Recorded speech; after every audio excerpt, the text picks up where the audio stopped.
Merry-go বাংলাদেশের বিগত বছরের যে ট্রিমেন্ডাস গ্রোথ তার কারণ ছিল কি, যেটা আমরা যখন যা সাপোর্ট, যখন যা প্রয়োজন ছিল, যখন যে ডিপার্টমেন্টকে আমরা কাছে চেয়েছি, যখন যে চ্যানেল আমরা ব্যবহার করতে চেয়েছি, তখন সেই চ্যানেল থেকে, সেই ডিপার্টমেন্ট থেকে সেই চাওয়াটা আমরা পেয়েছি। তাছাড়া যেটা হয়েছে যে মার্কেটে আমাদের বিভিন্ন সময়ে আমরা যে স্কিম চালিয়েছি, আমরা যে প্রোগ্রামগুলি চালিয়েছি, সেটা ছিল সম্পূর্ণভাবে মার্কেট ওরিয়েন্টেড, অর্থাৎ মার্কেট যা চেয়েছে আমরা তাই দিয়েছি।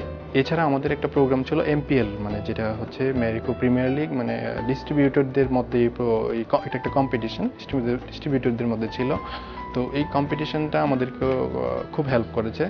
যেরকম ডিস্ট্রিবিউটর যারা এই কম্পিটিশনে কোয়ালিফাই করবে, সেই ডিস্ট্রিবিউটরদেরকে আমরা ফরেন ট্রিপে পাঠাবো, যাতে করে ডিস্ট্রিবিউটরও তাদের নিজস্ব এফোর্টটা আমাদের পাশাপাশি তাদের যেটা দেওয়া উচিত ছিল তারাও সেটা দিয়েছে, যার কারণে আমরা প্যারালালি মানে সব সাইড থেকে আমরা গ্রো করতে পেরেছি। আমি ম্যারিকোতে ইউনিলিভার থেকে জয়েন করি জাস্ট 1.5 years ব্যাক, এবং যখন ইউনিলিভার থেকে আমি ম্যারিকোতে জয়েন করার ইচ্ছা পোষণ করি, তখন আমার প্রফেশনাল কলিগ বা আমার যারা ওয়েল উইশার ছিলেন তারা আমাকে একটা কোশ্চেনই বারবার জিজ্ঞাসা করছিলেন যে why you are going to Marico which is such a new company and leaving Unilever world largest multinational company.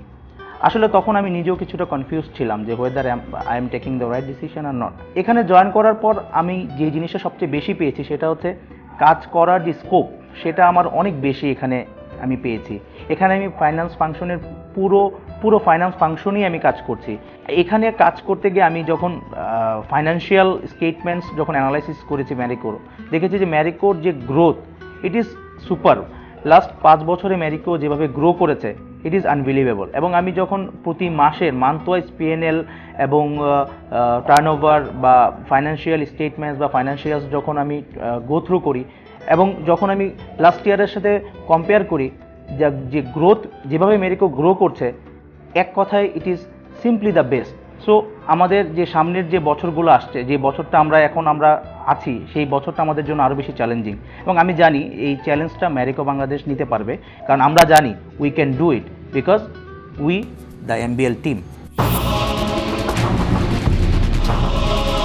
Hi, this is K.S. Vijay. I am working as a sales development executive in Marico Bangladesh Limited. Last year MBL, it was a very terrific year for MBL, not only in terms of growth but also for some certain achievements it has made, like the IPO and the ISO, etc. From a sales development perspective, we had also taken some small initiatives which created a lot of excitement in the system. It had a very positive impact on the distributors, raising the engagement level. The distributors were very curious enough to know their points, because all the distributors on achievement of targets, they had their foreign trips, so it was very curious. And the distributors were, month after month they used to call me and ask me what was the point, what was your point, what is the balance target they have to do. Then we had the top wholesalers program for the wholesalers, which was a new one for the wholesalers, and they also got engaged. There are certain distributors who used to fight for 2 points also.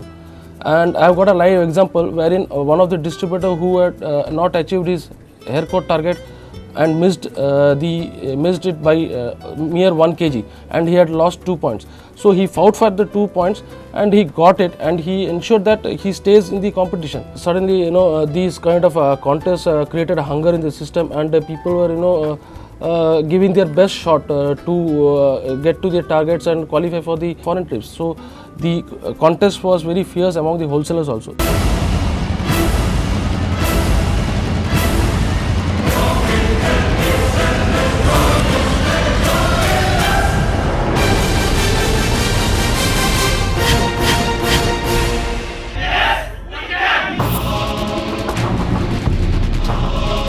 আমরা এই জায়গায় second largest FMC বাংলাদেশের, এর জন্য আমি personally এখন proud feel করি, এবং এটার পিছনে আমরা টিম হিসাবেই সাকসেস। আমাদের অন্য কোম্পানিগুলোতে দেখা যেতে পারে কোনো হয়তো এমন কেউ আছে যে 1-2জন আউটস্ট্যান্ডিং পারফর্মার আছে, বাট অ্যাজ এ টিম এরকম ভালো টিম আমার মনে হয় না যে অন্য কোথাও আছে। আমরা সেলস টিম হিসেবে এখন যদি বলা হয় তাহলে টোটালি আনপ্যারালাল।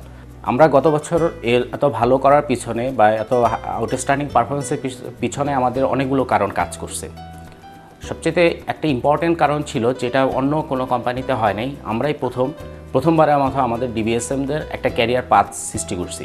সেকেন্ডলি হচ্ছে যে আমরা তাদের জন্য একটা ইন্স্যুরেন্সের ব্যবস্থা করছি, যার ফলে ওরা আমাদের প্রতি আরও বেশি ফ্যামিলিয়ার মনে করতেছে, যার ফলে ওদের লেভেল অফ মানে এক্সিলেন্সে অনেক বাড়ছে। গত বছর আমাদের যে মানে ব্র্যান্ড ভ্যালু, যেটা মেরিকো অ্যাজ আ মেরিকো হিসেবে ব্র্যান্ড ভ্যালুটা অনেক ডেভেলপ করা হয়েছে বিভিন্ন অ্যাডের মাধ্যমে এবং বিভিন্ন প্রমোশনাল অ্যাক্টিভিটিসের মাধ্যমে। মেরিকোটা মানুষের কাছে অনেক বেশি কমন করা হয়েছে।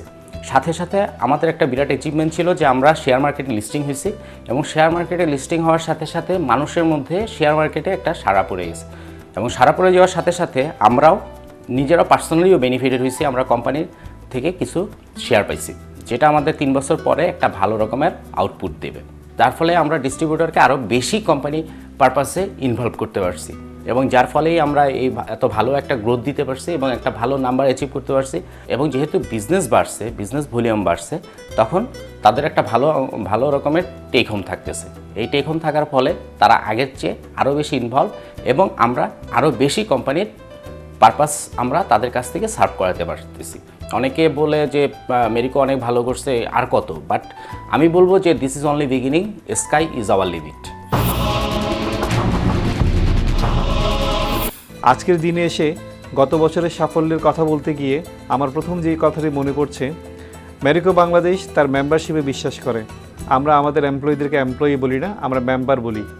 এবং এই কথাটা শুধু আমরা বলার মধ্যেই সীমাবদ্ধ রাখিনি, আমরা এর উজ্জ্বল দৃষ্টান্ত প্রতিস্থাপন করেছি গত বছর। আগে আমরা যখন বলতাম যে মেরিকোতে কাজ করি, তখন অনেকেই বুঝতে পারতাম না যে মেরিকোটা কী। আমাদেরকে বলতে হতো যে আমরা প্যারাশুট কোম্পানিতে চাকরি করি। বাট এখন আপনারা গত 1 বছর আমাদের কর্পোরেট ব্র্যান্ডিং ইনিশিয়েটিভ এবং আইপিওর কারণে এখানে একটা মেজর শিফট আপনারা লক্ষ্য করে থাকবেন। এখন যে কোনো কর্পোরেটে এবং সারা বাংলাদেশে যেখানে আপনি বলেন না কেন মেরিকো, তারা কিন্তু রিকগনাইজ করতে পারে মেরিকো একটা সেকেন্ড লার্জেস্ট মাল্টিন্যাশনাল কোম্পানি এবং এটা একটা লিস্টেড কোম্পানি। এর মাধ্যমে আমরা কিন্তু মেরিকোকে আগের যে পজিশনে ছিল তার চেয়ে অনেক উপরে নিয়ে আসছি। মেরিকো বাংলাদেশ একমাত্র কোম্পানি যে তার এমপ্লয়ীদের জন্য, মেম্বারদের জন্য আমরা শেয়ার অ্যালটমেন্ট দিতে পেরেছি। এটা সফল হয়েছে আমাদের ঐকান্তিক প্রচেষ্টায় এবং আপনাদের প্রত্যেক মেম্বারদের প্রচণ্ড আগ্রহ ইচ্ছা ছিল বলেই আমরা এটা করতে পেরেছি। এর মাধ্যমে আমরা মেরিকোর যে এইচআর পলিসি, মেম্বারশিপ, সেটার একটা আমরা অনুকরণীয় দৃষ্টান্ত স্থাপন করতে পেরেছি। তো আইপিও, এজিএম এবং শেয়ার হোল্ডিং সব কিছুই সম্ভব হয়েছে আমাদের একটা টিম বিল্ডিংয়ের কারণে। এই জন্য আমি মেরিকো বাংলাদেশ এবং তার টিমকে সাধুবাদ জানাই। মেরিকো বাংলাদেশের এই আজকের যে সাকসেস, এই সাকসেসের কথা বলতে গেলে আমাকে গত বছর নেপালের যে কনফারেন্স, সেই কনফারেন্সের কথা বলতে হয়, যেখানে আমাকে কান্ট্রি হেড বলছিল যে নেক্সট ইয়ার যদি আমরা ব্যাংককে কনফারেন্স করতে চাই, উইচ ইজ মানে কারেন্ট ইয়ার, তো সেই ক্ষেত্রে আমার কত টার্গেট হওয়া উচিত। তো আমি ইন্ডিভিজুয়ালি সব প্রত্যেকটা সেলসের সামনে আমি বলছিলাম যে 430 crore যদি আমাদের টোটাল টপ লাইন হয় তাহলে আমরা ব্যাংকক যাব। আমি নিজেও তখন ততটা কনফিডেন্স ছিলাম না যে 430 আদৌ হবে কি না, এবং আমি যখন কিছু লোকের সাথে পরে কনফারেন্সের পরে কথা বলি এবং আমি তখন বুঝে যাই যে না, প্রত্যেকেই বেশ ভালো কনফিডেন্স, যার কারণে তারা 430 করতে পারবে। এখানে ব্যক্তি স্বার্থ চেয়ে সবার উদ্দেশ্য ছিল হলো কোম্পানির স্বার্থ হাসিল করার জন্য। আমি এমনও জানি কোম্পানি টার্গেট অ্যাচিভ করার জন্য কি আমাদের ইন্ডিভিজুয়ালি যে গোলশিট বলি, কি টার্গেট বলি, সেটাও আমরা অনেকে স্যাক্রিফাইস করছি। তো যার কারণে আমাদের আজকে এই সাকসেসফুলটা আমাদের এই মেরিকোতে আসছে এবং এই গ্রোথ জার্নি আমি আশা করব যে ভবিষ্যতে এরকম চলতে থাকবে।